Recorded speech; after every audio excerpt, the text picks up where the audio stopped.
It was in 2009 that WikiLeaks began publishing US secrets uh, about the US forces in the Middle East. Julian Paul Assange, an Australian who's a publisher and activist who founded WikiLeaks in 2006 and came into international limelight in 2010, published these series of leaks that were provided by the US Army intelligence analyst. John Shipton, you are the only spokesperson for Julian Assange. Good to get from you the latest on Julian Assange, the co-founder of WikiLeaks, who's currently in the high security jail in the United Kingdom. When was the last that you could actually meet up with Julian? Thank you for inviting me on your program. It's very kind of you. I'm Julian Assange's father, and I work to ensure his release from prison and that he's not extradited to the United States. His circumstances presently in Belmarsh Maximum Security Prison are dire.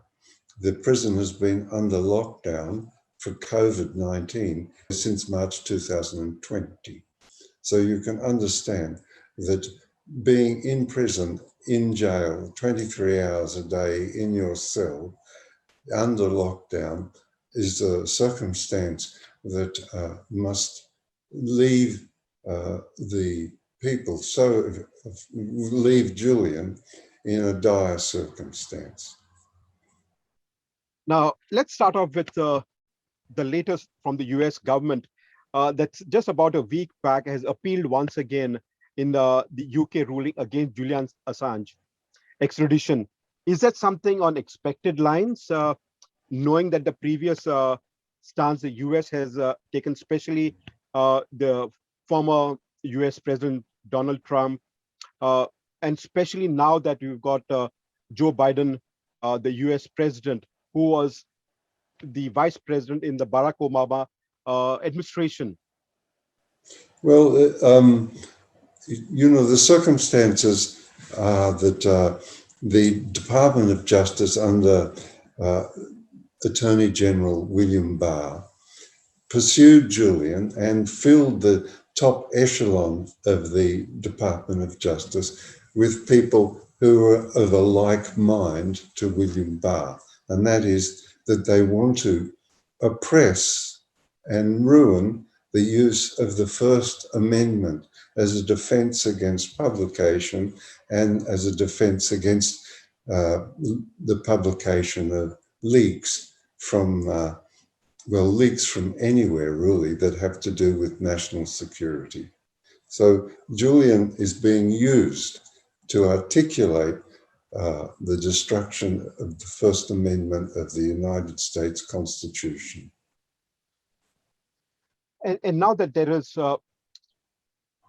Donald Trump, who's no longer in office, at any point of time, did you get a sense of feeling that Julian Assange would no longer have to face extraditions to the US?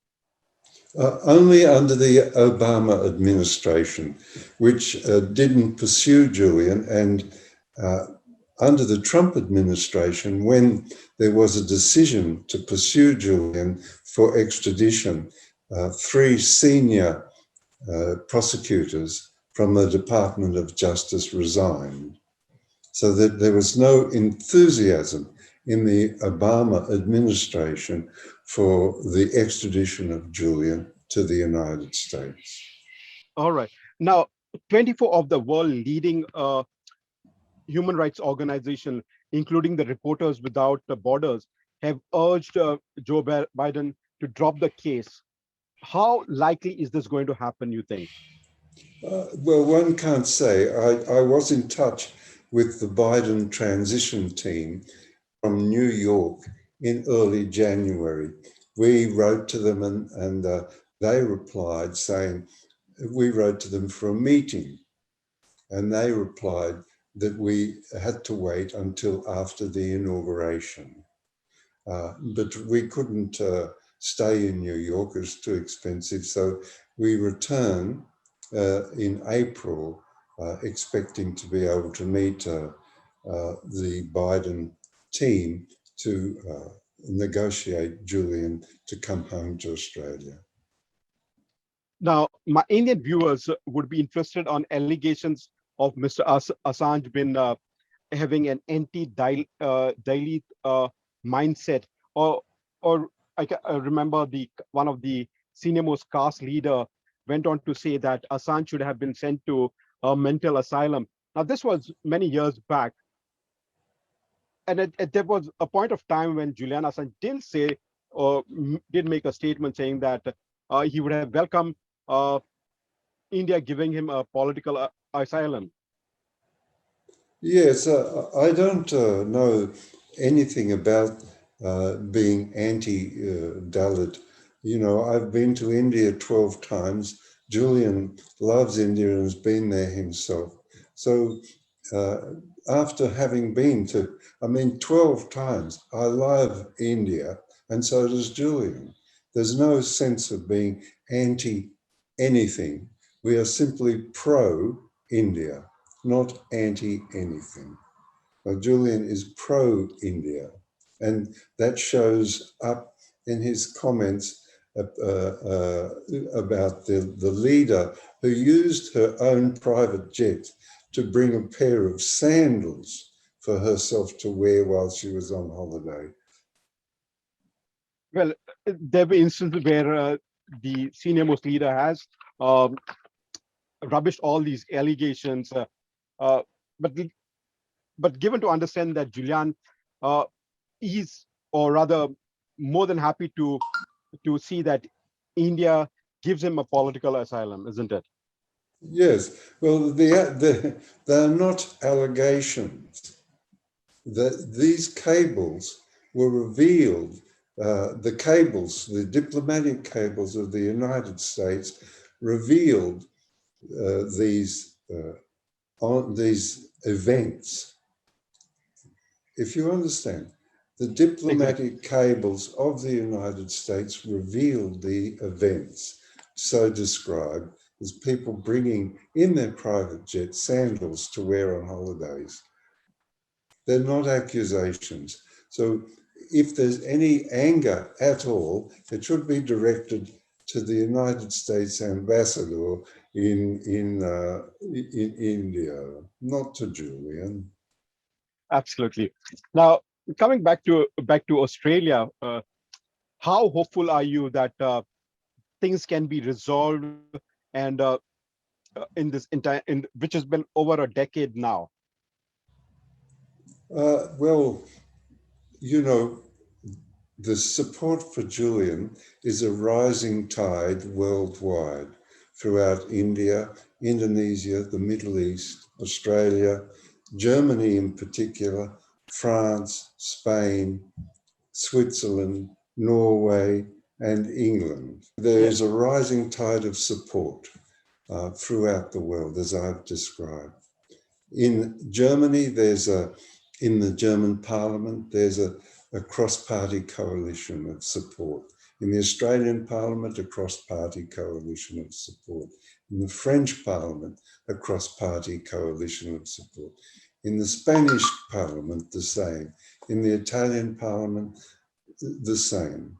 So throughout Europe, and the United Kingdom Parliament, in the Australian Parliament, as you know, there's 24 members of the cross-party support group.